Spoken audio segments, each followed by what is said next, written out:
दोस्तों जय हिंद। इस वीडियो में हम देखेंगे आज के यानी कि 13 अगस्त के करंट अफेयर्स। तो पहला क्वेश्चन है, अंतर्राष्ट्रीय युवा दिवस कब मनाया जाता है? ए ऑप्शन है 10 अगस्त, बी है 12 अगस्त, सी है 13 अगस्त और डी है 14 अगस्त। तो आप अपना टिक करिए।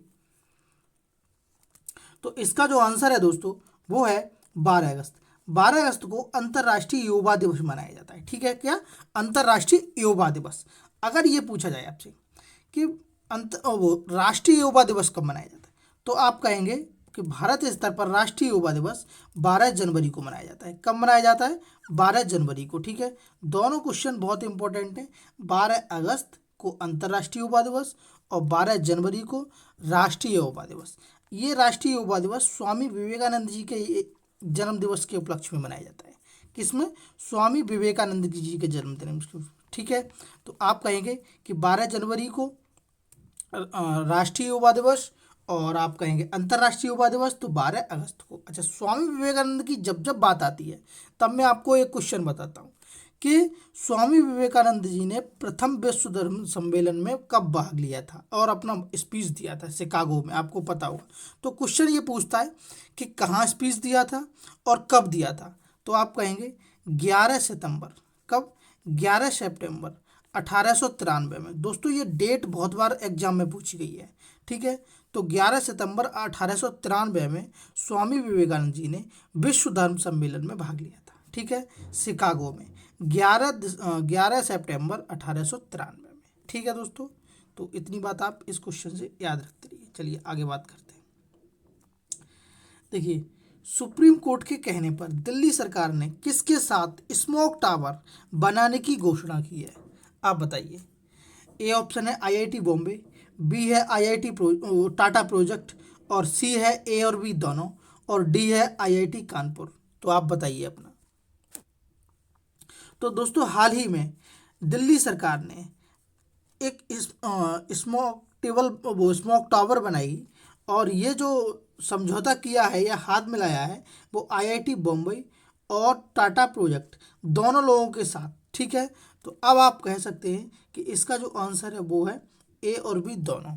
ठीक है, कनॉट प्लेस में ये जो है टावर बनाए जाएंगे। कहाँ पर बनाए जाएंगे? कनॉट प्लेस में। दिल्ली में जो कनॉट प्लेस है वहाँ पर ये टावर स्मोक टावर बनाए जाएंगे प्रदूषण को ध्यान में रखते हुए। ठीक है, तो दिल्ली सरकार ने ए और बी दोनों यानी कि आईआईटी बम्बई और टाटा प्रोजेक्ट के साथ अपना स्मोक टावर बनाने के समझौता किया है। ठीक है दोस्तों, सुप्रीम कोर्ट ने। चलिए आगे बात करते हैं। हाल ही में कृषि मेले की शुरुआत किसने की है? अमित शाह जी ने, नरेंद्र मोदी ने, नरेंद्र नाथ तोमर ने या राजनाथ सिंह ने? तो आप अपना टिक करिए। तो दोस्तों हाल ही में नरेंद्र सिंह तोमर ने कृषि मेघ की स्थापना की है। क्या किया है? कृषि मेघ की स्थापना। और दोस्तों ये कृषि मंत्री भी हैं। नरेंद्र सिंह तोमर जी कौन है? कृषि मंत्री। देखिए इसमें ऑप्शन है, सब बता देता हूँ। अमित शाह जी जो हैं वो भारत के अभी वर्तमान गृह मंत्री हैं।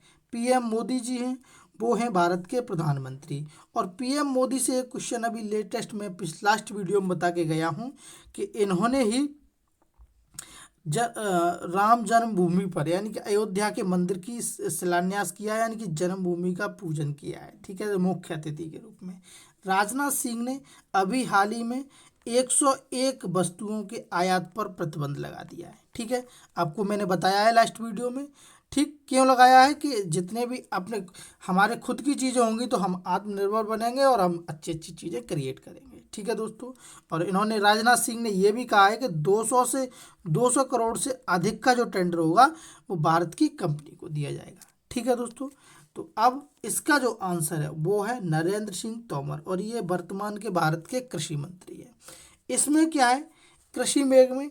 तो इसमें एग्रीकल्चर से संबंधित जितनी भी जानकारी दी जाएंगी वो जागरूक किया जाएगा। ठीक है, तो नरेंद्र सिंह तोमर ने।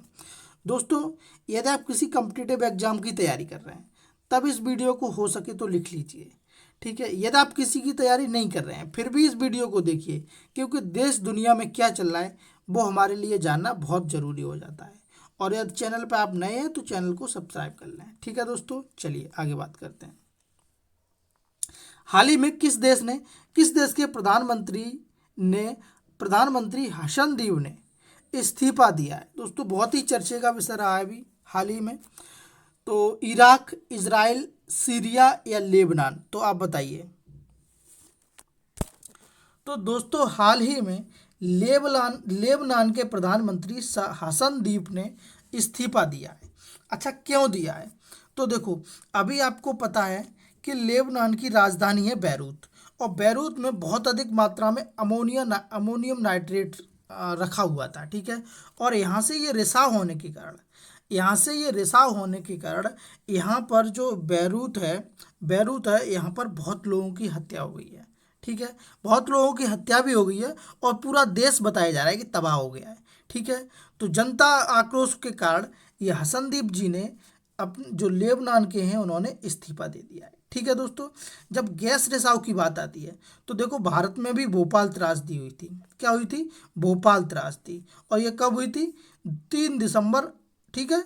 और डेट आप बताइए, डेट आप कमेंट में बताइए कि कौन से सन में हुई थी, ठीक है। मैंने 3 दिसंबर बता दिया है। और जो इम्पोर्टेंट है वो है सन। सन पूछी जाती है, तो भोपाल त्रासदी जो गैस की रिसाव हुआ था वो कौन सी सन में हुआ था, आप कमेंट में बताइए। और मैं गैस का नाम बता देता हूँ, मिथाइल आइसोसाइनाइड, यानी कि MIC, ठीक है। ये बहुत इंपॉर्टेंट क्वेश्चन है दोस्तों भारत की दृष्टि से, ठीक है।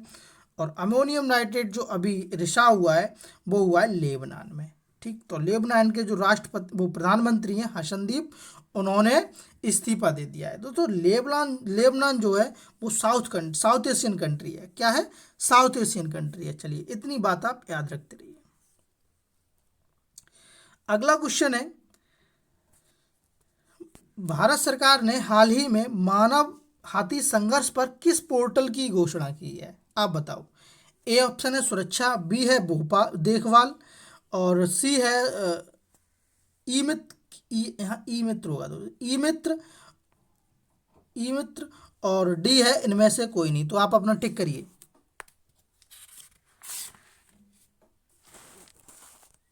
तो दोस्तों हाल ही में प्रकाश जावड़ेकर जी ने, यानी कि आप कह सकते हैं कि राष्ट्रीय हाथी दिवस पर, वो वर्ल्ड विश्व हाथी दिवस कब मनाया जाता है? एक बात आपको, तो 12 अगस्त को मनाया जाता है। कब मनाया जाता है? 12 अगस्त को। और 12 अगस्त के मौके पर ही एक पोर्टल की शुरुआत की, वो पोर्टल लॉन्च किया है या पोर्टल की घोषणा की है भारत सरकार ने, और उस पोर्टल का नाम है सुरक्षा। क्या नाम है? सुरक्षा। तो आप याद रखिए कि मानव हाथी संघर्ष पर एक सुरक्षा नाम का पोर्टल शुरू किया गया है, ठीक है। कब हुआ है? 12 अगस्त 2020 को, ठीक है दोस्तों। केरल की घटना सुनी होगी, या फिर आप कह सकते हैं कि इसका जो एम है वो ये है कि इंसान और जानवर के बीच में प्यार बना रहे, ठीक है। आपस में ना लड़े, इंसान और जानवर आपस में ना लड़े। इसी को देखते हुए सुरक्षा जो पोर्टल है वो शुरू किया गया है, और 12 अगस्त को किया गया है, ठीक है। और भारत सरकार द्वारा किया गया है। चलिए आगे बात करते हैं। हाल ही में किस भारतीय एम्पायर को ICC एम्पायर एलिट पैनल में सम्मिलित किया गया है? आप ऑप्शन है मोहम्मद बरवाना, अमितेश सिंह, KN अथोमानाडम, और डी है रूम किशोर राय। तो आप अपना क्वेश्चन बताइए। तो दोस्तों इसका जो आंसर है वो है KN जी। हाल ही में इनको ICC एम्पायरिंग, भारत के हैं ये, भारतीय मूल के हैं, और इन्हें ICC एम्पायर एलिट पैनल में सम्मिलित किया गया है, ठीक है दोस्तों। किसे किया गया है? KN को, ठीक। अच्छा, अब ICC की बात आती है तो देखो, इसकी जो फुल फॉर्म है वो है इंटरनेशनल क्रिकेट काउंसिल। इसका जो स्थापना है वो हुई थी 1909 में, ठीक। अगर इसका हेडक्वार्टर पूछा जाए, मुख्यालय पूछा जाए, तब कहेंगे दुबई में। कहाँ पर? दुबई में, ठीक है। और दुबई है संयुक्त अरब अमीरात में। और संयुक्त अरब अमीरात से मैं आपको हर बार एक क्वेश्चन बताता हूँ कि जो IPL होना है इस बार का, वो सितंबर से नवंबर तक होगा, और ये होगा दुबई में। कहाँ पर होगा? जो सॉरी UAE में होगा, संयुक्त अरब अमीरात में होगा, ठीक। चलिए आगे बात करते हैं। अगला क्वेश्चन है, हाल ही में न्यूयॉर्क के किस स्थान पर पहली बार भारतीय झंडा फहराया जाएगा? बताइए। टाइम्स स्क्वायर में, ह्यूस्टन में, नेक्स्ट पोर्ट में, या लेनिडी टाइम्स में, तो आप अपना टिक करिए। तो दोस्तों जो 15 अगस्त आ रहा है, आपको पता है कि स्वतंत्रता दिवस आ रहा है भारत में, और 15 अगस्त, ठीक है, यानी कि परसों। तो परसों न्यूयॉर्क के टाइम्स स्क्वायर में भारत का पहली बार झंडा फहराया जाएगा, ठीक है। कहाँ पर? टाइम्स स्क्वायर में। भारत का जो झंडा है वो टाइम्स स्क्वायर में, अमेरिका के न्यूयॉर्क शहर में टाइम्स स्क्वायर में फहराया जाएगा। वहाँ के भारतीय निवासी जितने भी हैं, वहाँ लोग रह रहे हैं भारत के, उनकी सम्मान को करते हुए या भारत के सम्मान को करते हुए भारतीय झंडा जो है वो 15 अगस्त को टाइम्स स्क्वायर में फहराया जाएगा, ठीक है दोस्तों। और ये इतिहास में पहली बार हो रहा है। क्या है? ये इतिहास में पहली बार हो रहा है। और न्यूयॉर्क से आपको बात बता दूं दोस्तों, देखो इसका जो आंसर है वो है टाइम्स स्क्वायर, ठीक है। और अभी